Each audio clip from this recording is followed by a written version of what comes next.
तुम्हें क्या लगता है, लोग जो बाहर से दिखते हैं वो अंदर से भी वैसे ही होते हैं, या फिर हर इंसान एक ऐसा मास्क पहनता है जो उसके असली चेहरे को छुपा लेता है?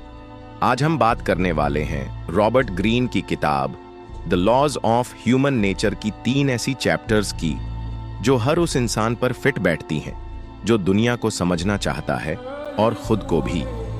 इस बुक में टोटल 18 पार्ट हैं, जिनमें से हम 3 पार्ट के बारे में बात करने जा रहे हैं। तो चलो दिमाग को तेज करते हैं और शुरू करते हैं चैप्टर 1 से।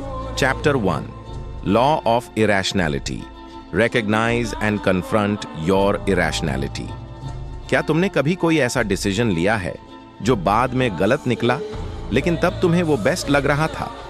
यही है इरेशनैलिटी, जब हम लॉजिक की जगह इमोशन से रिएक्ट करते हैं। रॉबर्ट ग्रीन कहते हैं, हम सोचते हैं हम रैशनल हैं, लेकिन असल में हम इमोशनल क्रीचर्स हैं जो बाद में अपने डिसीजंस को लॉजिक से जस्टिफाई करते हैं। जैसे किसी दोस्त ने तुम्हारे मैसेज का रिप्लाई नहीं दिया, तुम इंस्टेंटली सोचने लगते हो, ये तो एटीट्यूड दिखा रहा है, अब मैं भी इग्नोर करूंगा।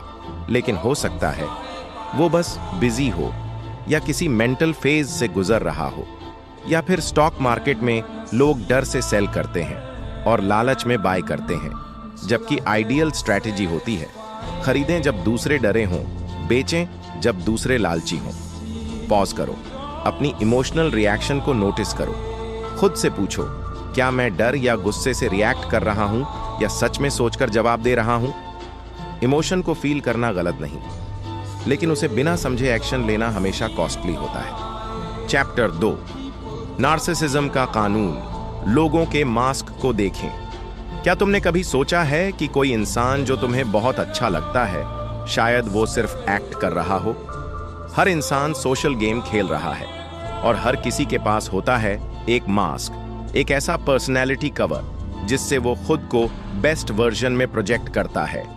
रॉबर्ट ग्रीन कहते हैं, लोग मास्क पहनते हैं ताकि वे शक्ति, मंजूरी और विश्वास प्राप्त कर सकें, लेकिन उनके असली इमोशंस, जेलसी, इनसिक्योरिटी, एम्बिशन इन मास्क्स के पीछे छुपे होते हैं। जैसे ऑफिस में वो बंदा जो हर किसी से हंसकर बात करता है, हेल्पफुल भी लगता है, लेकिन प्रमोशन के टाइम पर वही तुम्हारे पीछे गेम खेल जाता है।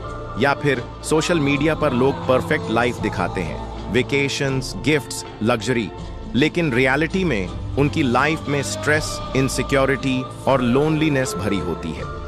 लोगों की बॉडी लैंग्वेज, आई कांटेक्ट और उनके वर्ड्स के पीछे छुपे इमोशंस को डिकोड करना सीखो। जब कोई तुमसे बार बार अग्री करे, ज्यादा स्वीट बने, तो सतर्क हो जाओ, मास्क पहचानो और उससे असली फेस बाहर निकालो। Chapter 3, the law of role playing, beware the fragile ego, envy. क्या तुमने कभी ऐसा फील किया है कि कोई तुम्हारी सक्सेस देखकर मुस्कुरा तो रहा है, लेकिन आंखों में जलन साफ दिख रही है? रॉबर्ट ग्रीन के मुताबिक एनवी सबसे छुपा हुआ लेकिन सबसे खतरनाक इमोशन है। लोग ओपनली जेलस रेयरली होते हैं, वो अपने जेलसी को डिस्गाइज करते हैं सार्केज्म, फेक कॉम्प्लीमेंट्स या साइलेंस से। जैसे तुम्हारा दोस्त कहता है, ब्रो तू तो बहुत बढ़िया कर रहा है, लेकिन उसकी वाइब बता रही होती है कि उसे ये हजम नहीं हो रहा। या फिर ऑफिस में एक कॉलीग जो तुम्हारे हर अचीवमेंट पर जोक मारता है, अरे अब तो तू सीईओ बनने वाला है ना। बात मजाक की होती है, लेकिन फीलिंग कंपेटिटिव होती है। लोगों की बॉडी लैंग्वेज ऑब्जर्व करो जब तुम अपनी ग्रोथ, सक्सेस या नए आइडियाज शेयर करते हो। अगर किसी का बिहेवियर शिफ्ट हो जाता है, दूर, सार्कास्टिक या ओवरली कंपेटिटिव, समझ जाओ एनवी साइलेंटली काम कर रहा है। और हाँ, अपनी सक्सेस को हमेशा स्ट्रेटेजिकली प्रेजेंट करो, कभी कभी लो की रहना ज्यादा स्मार्ट होता है। आज की 3 लॉज हमें यही सिखाती हैं। 1, इरेशनैलिटी से बचो, इमोशनल डिसीजन से नहीं, अवेयरनेस से। 2, मास्क्स को देखो और उनके पीछे के रियल इमोशंस को समझो। 3, एनवी को पहचानो और स्मार्ट वे में अपने आसपास के डायनामिक्स को बैलेंस करो। पावरफुल लोग वो नहीं होते जो हर टाइम बोलते रहते हैं, बल्कि वो होते हैं जो हर टाइम ऑब्जर्व कर रहे होते हैं। अगर तुम इन तीनों लॉज को अप्लाई करने लगो तो ना सिर्फ तुम दूसरों को डिकोड कर पाओगे, बल्कि खुद की साइकोलॉजी को भी मास्टर कर सकोगे। अगर ये वीडियो वैल्यूएबल लगी तो लाइक करो, सब्सक्राइब करो और कमेंट में बताओ इन तीनों में से कौन सी लॉ तुम्हें सबसे ज्यादा रिलेटेबल लगी? मेंटलिसिस में हम यही समझते हैं कि असली ताकत हमेशा अंदर से शुरू होती है।